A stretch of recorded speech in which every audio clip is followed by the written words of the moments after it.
Sa video natin ngayon mga idol, ituturo ko sa inyo kung paano kumuha ng PSA birth certificate via online.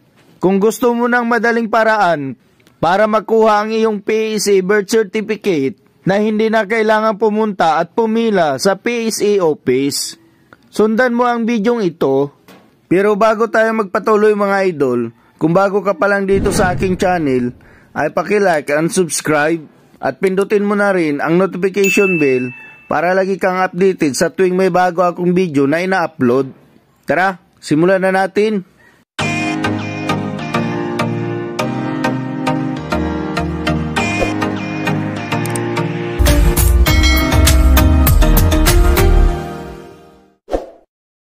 Sa inyong Chrome, i-search ang PSA survey list.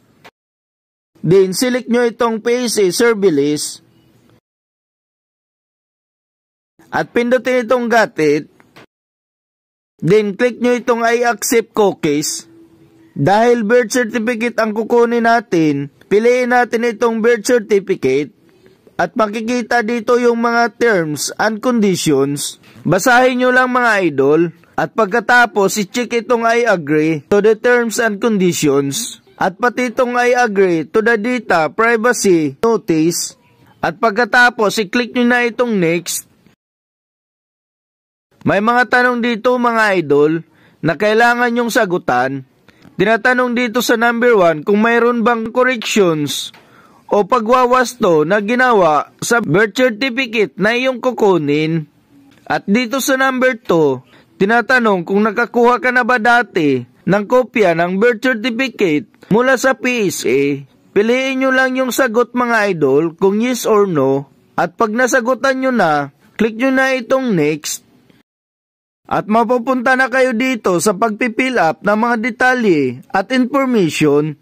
Una dito sa request details ng birth certificate. Ilagay nyo dito kung ilang copies yung kukunin yung birth certificate.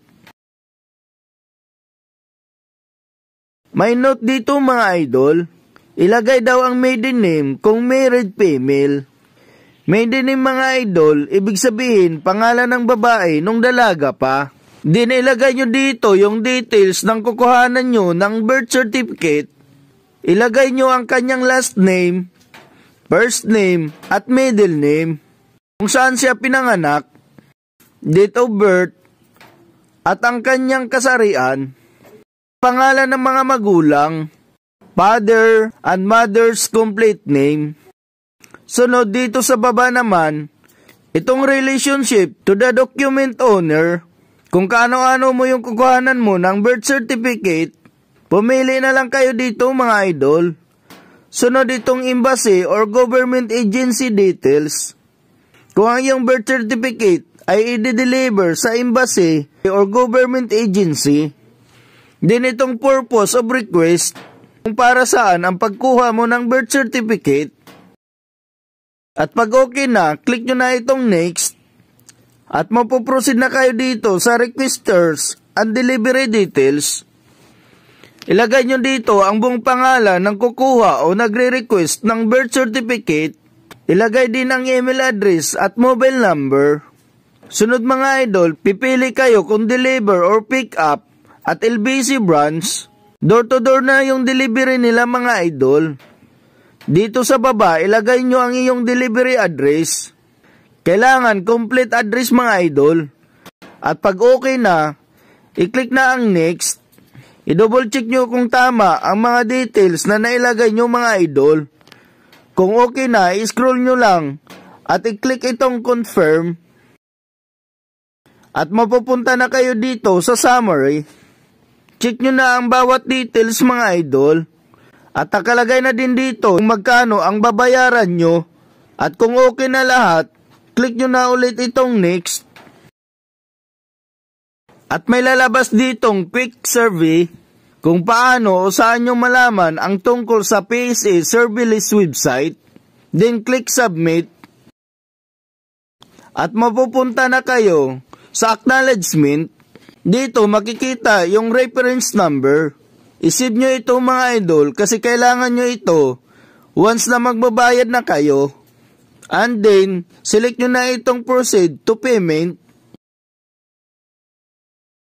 Then click Pay Now.